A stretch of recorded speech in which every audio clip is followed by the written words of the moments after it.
vamos começar por falar de um senhor que viveu na Idade Média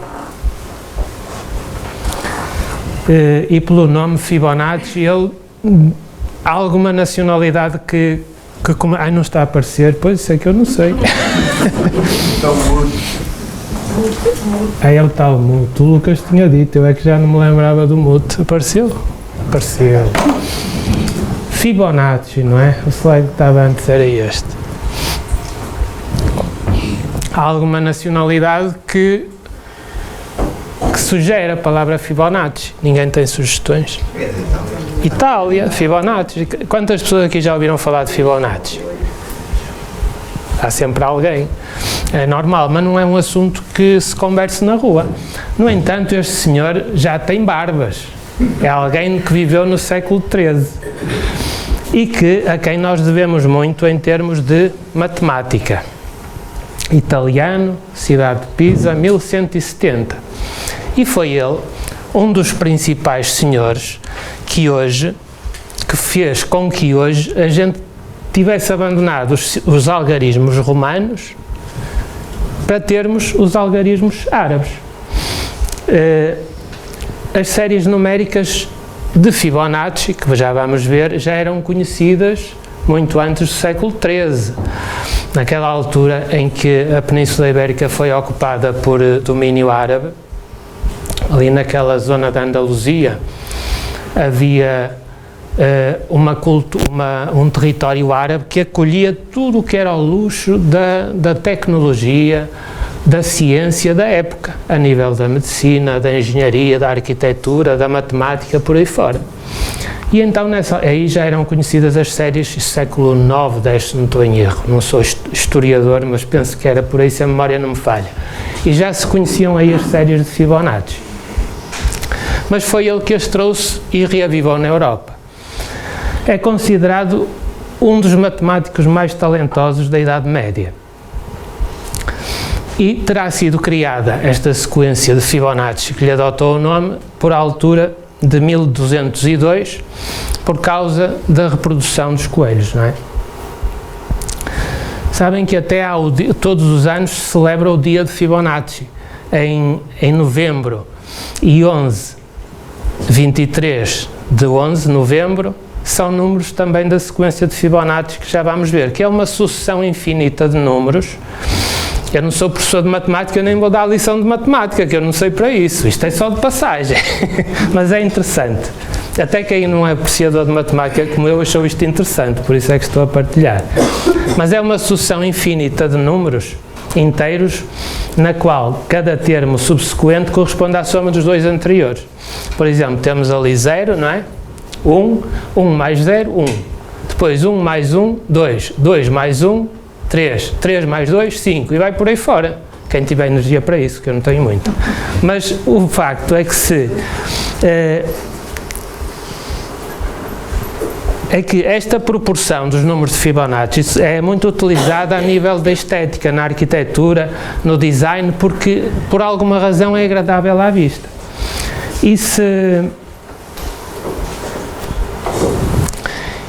se nós transformarmos cada um destes números em quadrados e os forem dispostos de ordem num desenho geométrico, conseguem traçar-se espirais perfeitas, não é? Que se observam na natureza em diversos seres. A gente ouve falar e ver fotografias das galáxias em espiral, não é? Há outras galáxias, mas esta é uma delas. A espiral exprime sequências de Fibonacci. O Nautilus, que existe nos fósseis e que ainda existe como organismo vivo, também tem a questão das tais espirais nas sequências dos números de Fibonacci. E mais fácil do que ver um Nautilus, nos campos, em breve vamos começar a ver flores de girassol. A gente, quando diz uma flor de girassol, dizem os botânicos, não é uma flor, são muitas flores numa flor. Conseguem ver aqui assim por abrir? Acho que o ponteiro funciona. Estão a ver estes botões todos por abrir? Isto aqui é uma flor de girassol. Isto é uma inflorescência, é um conjunto de flores. Isto são botões por abrir e conseguem ver aqui sequências de Fibonacci, não é? A disposição geométrica. isto é tão interessante que parece que o universo tende para uma ordem, não é? É assim, a gente hoje de manhã saiu da cama, ficou com os lençóis todos de pernas para o ar, e se eu não for fazer a cama, ou alguém não a fizer por mim, à noite quando for dormir está desarrumada. Portanto, as coisas não se compõem sozinhas. É uma lei de entropia, de desorganização. Então parece que para a natureza se organizar desta maneira tão ordenada, deve haver um princípio ordenador. Alguns dirão que são as leis da natureza a funcionar, mas para nós deve haver algo mais do que as leis da natureza, porque elas não deveriam funcionar assim sozinhas, porque a tendência do universo seria para a desordem e, no entanto, parece haver uma ordem nessa organização. Então, todos nós sabemos que há leis da natureza que são conhecidas, umas regulam a matéria, outras regulam as questões espirituais, outras regulam as questões psicológicas, mas existem leis que nós conhecemos e outras que ainda não conhecemos. Se nós julgarmos que já conhecemos todas,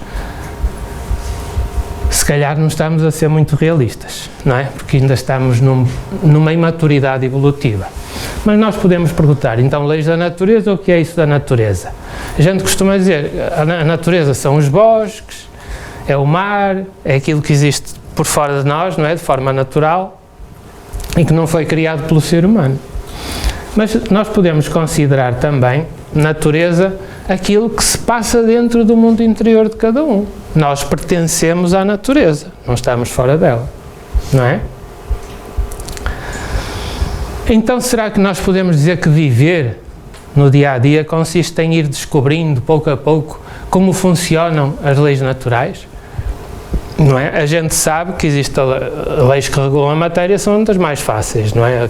A queda dos graves, se eu soltar um objeto, ele vai para o chão, não é?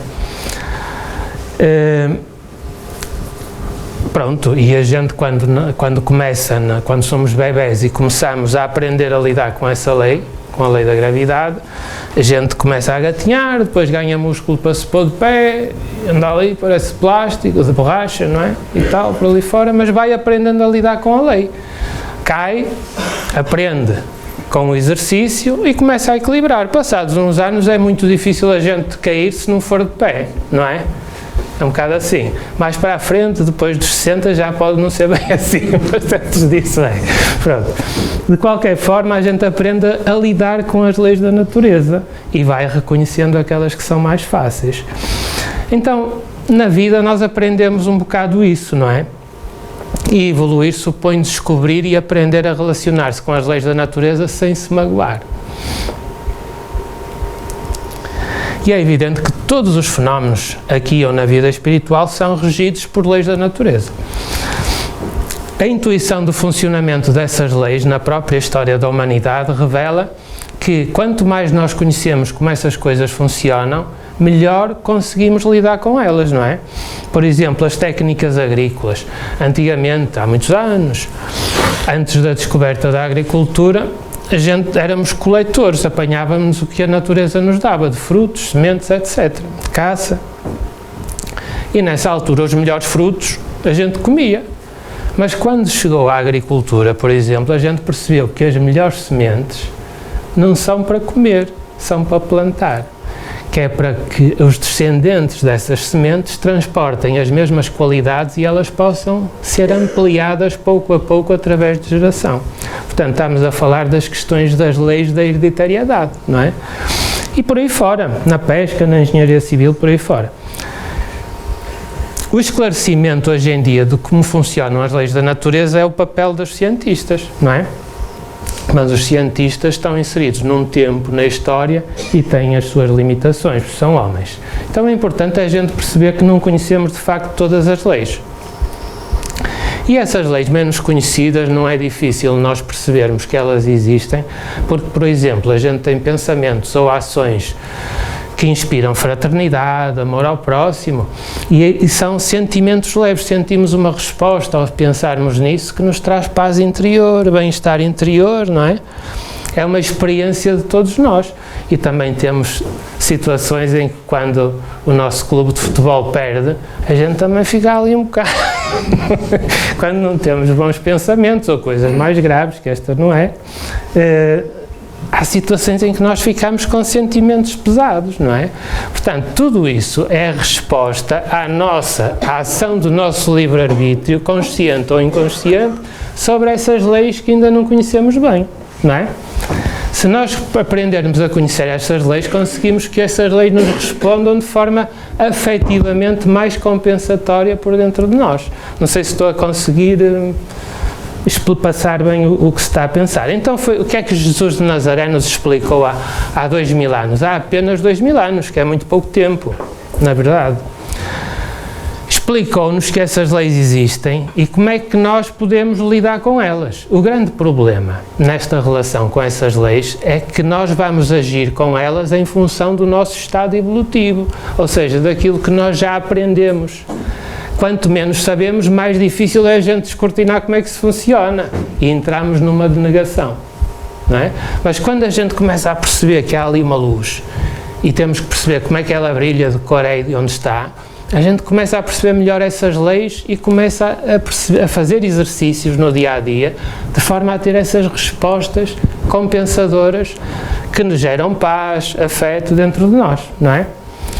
É essa a grande lição das muitas vidas por que estamos a passar, para aprendermos a sedimentar dentro de nós esse amor tão incondicional quanto possível, de que Jesus nos fala, e a sabedoria relativa que possamos ir acumulando, não é?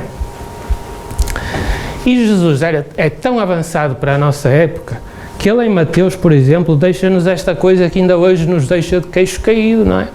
Amai os vossos inimigos, fazei bem aos que vos têm ódio e orai pelos que vos perseguem e caluniam, para serdes filhos do vosso Pai que está nos céus, não é?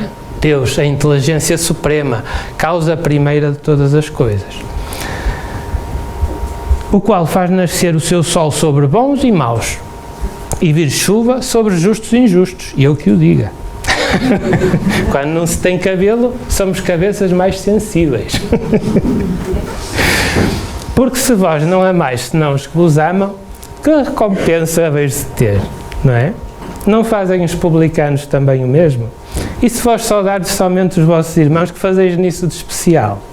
Não fazem também assim os gentios? Sede vós logo perfeitos, como também o vosso Pai Celestial é perfeito. Isto não é mais do que um apelo ao conhecimento dessas leis da natureza com as quais agimos mesmo sem sabermos, não é? O problema das leis da natureza é que elas não querem saber se a gente as conhece ou não. Funcionam, a gente estimula-as, elas dão o estímulo quer as conheçamos ou não. A ignorância das leis não perdoa. Alguém que diga da janela de um primeiro andar, eu sou o super-homem, consigo vencer a gravidade, sai da janela e estatela-se no chão. A lei não quer saber. Não é? E as leis de natureza espiritual são a mesma coisa.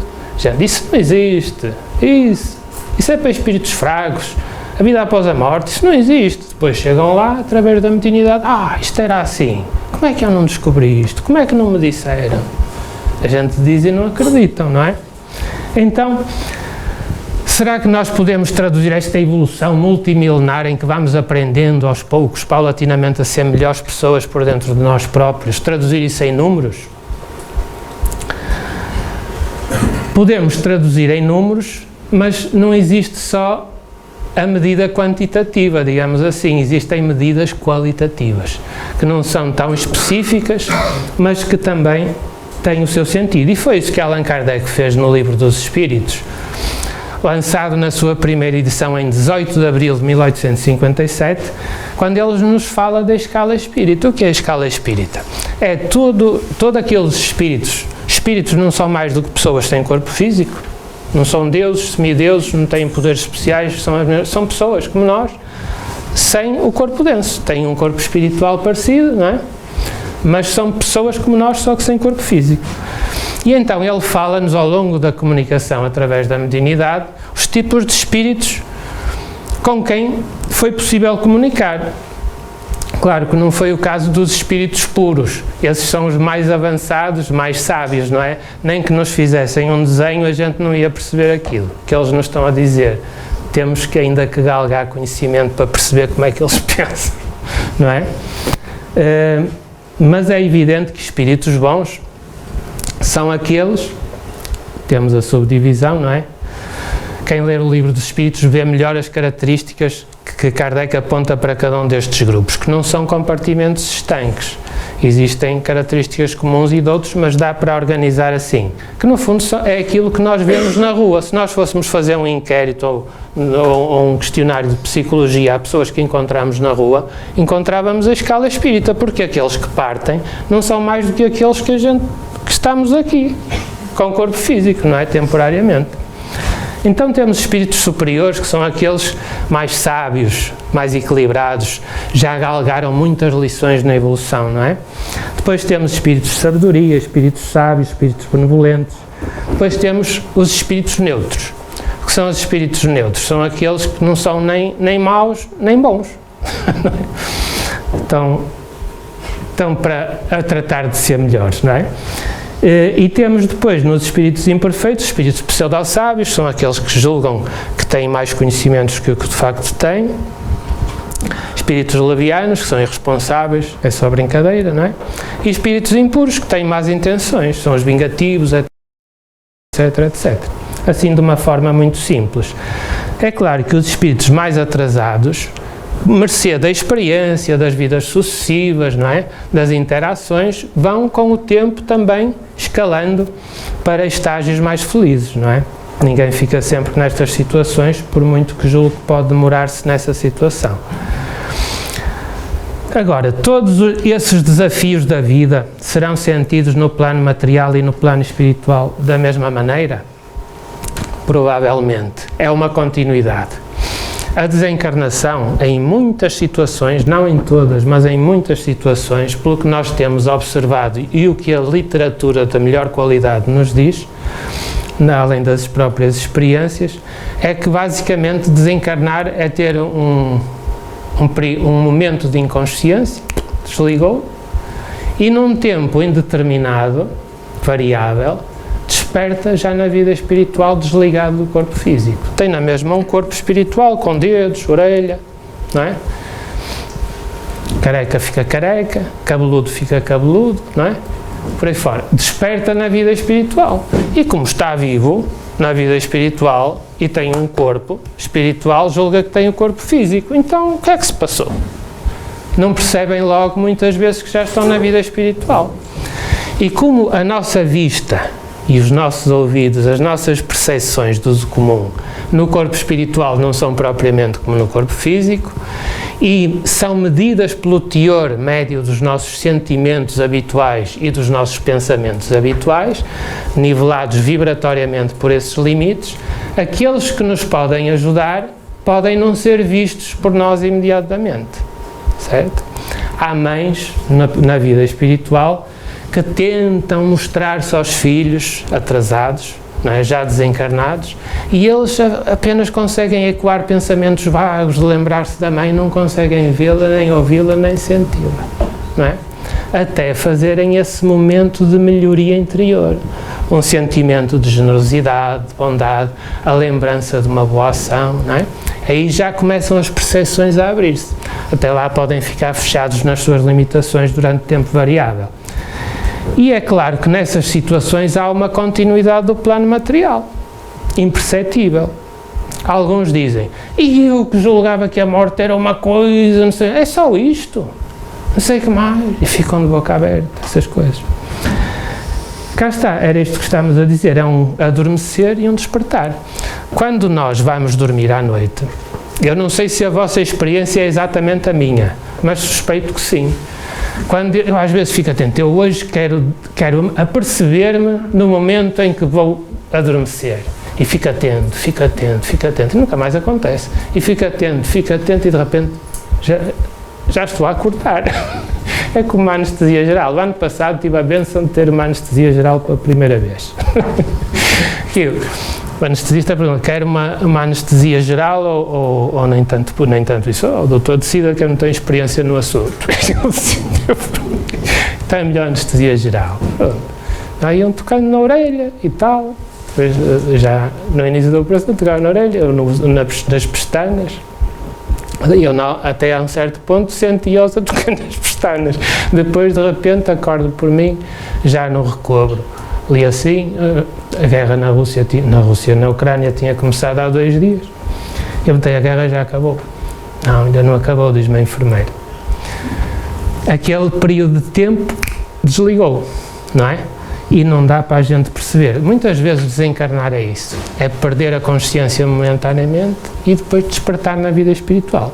Quando a gente vai a despertar na vida espiritual, é importante que a gente tenha feito esse treino, entre aspas, do dia a dia, no cotidiano. A gente nunca sabe, o bilhete está tirado, a gente nunca sabe quando é que vai partir e eu prefiro não saber. Acho que é mais fácil assim. E não está tirado.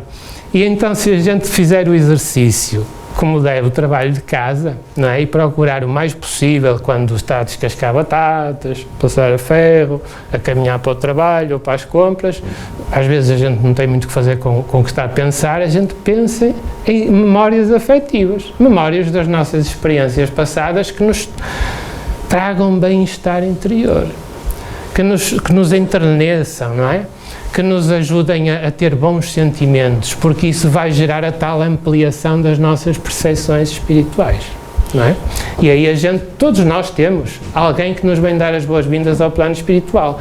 Agora, estar lá de plantão e a gente não conseguir vê-los nem ouvi-los, que vergonha, não é? E depois achamos que estamos a receber um castigo, que nos estão a castigar, que Deus é mau e não sei o que mais. Somos nós que agimos sobre as leis. Certo? As leis respondem-nos em função dos que nós lhes damos, não é? É normal. Como é que a gente pode saber isso, não é? É fácil, pela mediunidade, não é?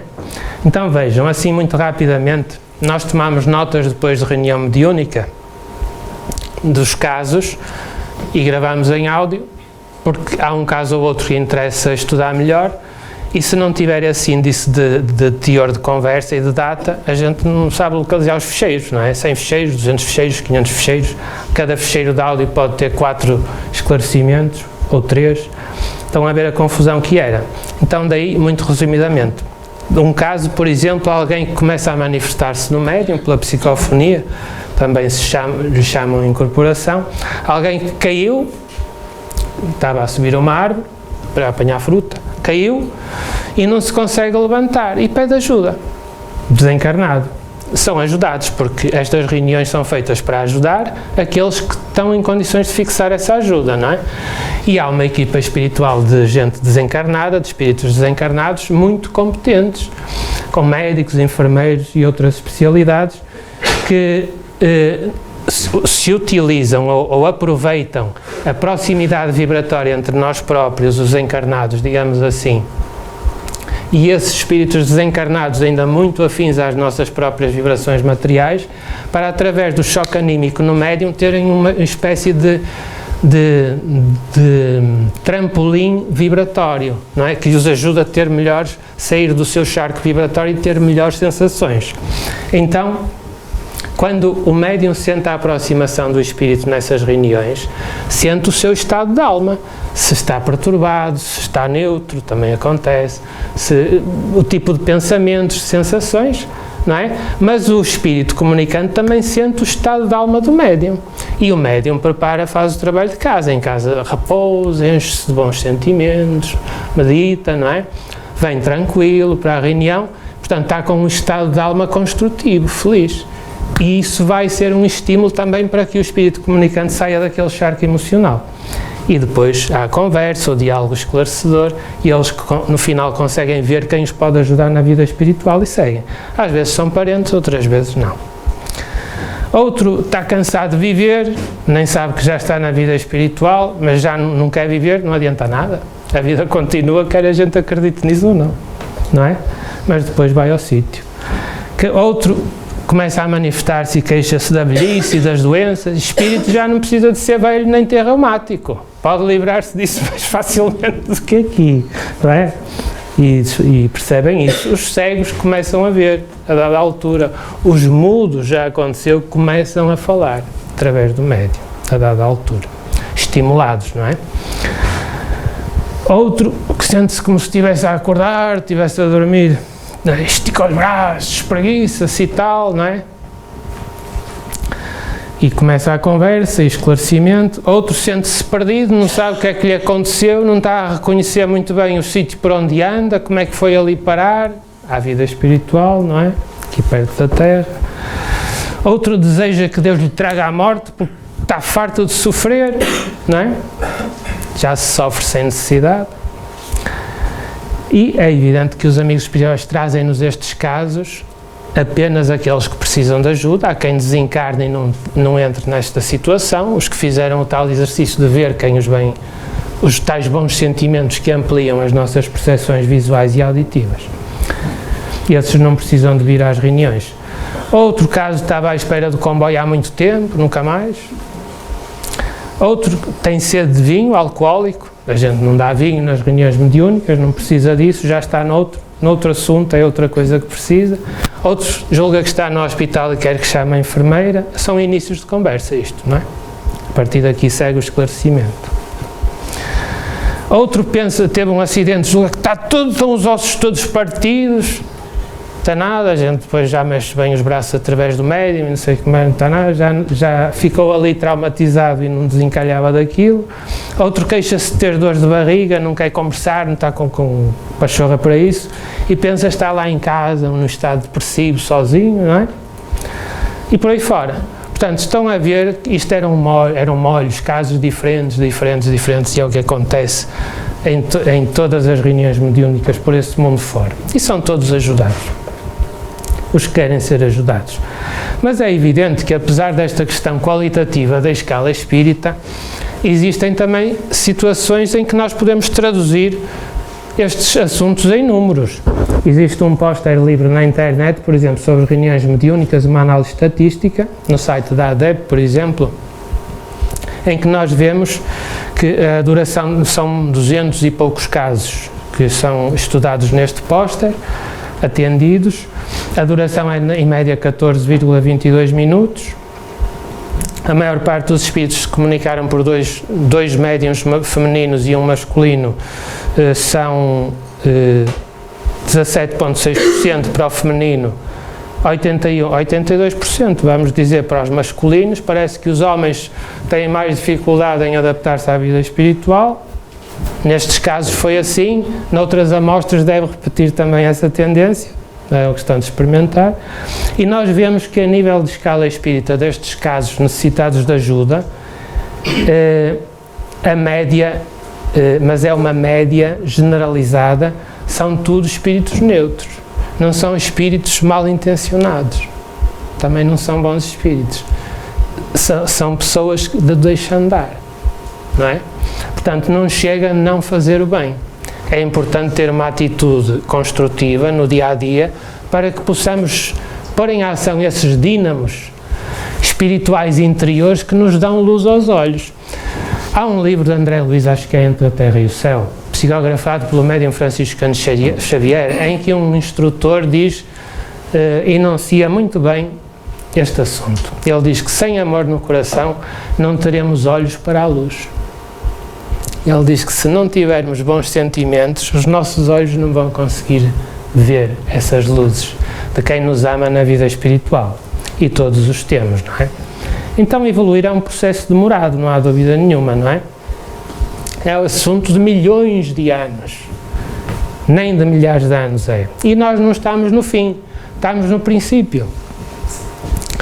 Tentativa e erro, extrair a lição, acumular sabedoria, não é? Reflexões diversas, o que é que andamos a fazer, não é? Lapsos para podermos aprender, é tudo experimental. Interiorizar amor incondicional, ou tão incondicional quanto possível, é aquele amor em que a gente gosta dos outros sem estar à espera de ter retribuição. É unidirecional, não é? É o que Jesus nos ensina. E aprender uma sabedoria crescente. O Espiritismo ajuda? Depende, não é? Pode ajudar. Se for estudado com bom senso. Com fanatismo não ajuda, não é? Com bom senso é construtivo. porque responde de forma muito racional e experimental às velhas perguntas da humanidade. Quem somos? De onde viemos? Para onde vamos? O que fazemos aqui? Não é? Dá um significado importante a esta passagem.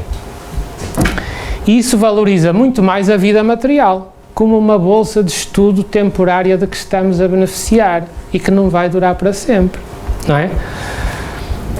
Iremos retornar a casa. Nós já existíamos antes deste corpo físico em que estamos a estagiar. Viemos, estamos na bolsa de estudo a aprender, a fazer o nosso programa. Quando ela terminar, volta a casa, não é? Ao nosso habitat natural. Então é muito importante aproveitar esta vida no seu melhor, não é? Nos bons sentimentos, os tais tesouros espirituais, interiores, de forma a que nós acabemos por não passar aqui ingloriamente, não é? Porque acaba por ser um investimento, uma coisa que nos foi atribuída, não é algo abundante e a desbaratar, é uma oportunidade. Muitas vezes, dizem-nos os amigos espirituais, as situações mais valiosas na vida material estiveram sempre perto de nós. Não é valiosas de totoloto, é valiosas do ponto de vista de aproveitamento espiritual, não é? E independentemente de nós acreditarmos nas vidas sucessivas, que o nosso corpo morre e nós vamos a exteriorizar-nos e a ser os mesmos e a continuar a viver, acreditando nisso ou não, a experiência vai prová-lo, não é? Então, se isto faz sentido, é importante a gente começar a trabalhar um pouquinho dentro de nós, sem ansiedade, sem precipitação, porque as perspectivas de aperfeiçoamento espiritual no porvir, se nós hoje já conseguimos ter sentimentos tão compensadores, não é? Imaginem as alegrias que nos aguardarão no futuro desde que trabalhemos para isso. Não acham que é assim? Era esta a mensagem que trazíamos hoje. Espero não ter tomado o vosso tempo em vão, senão vai-me pesar a consciência.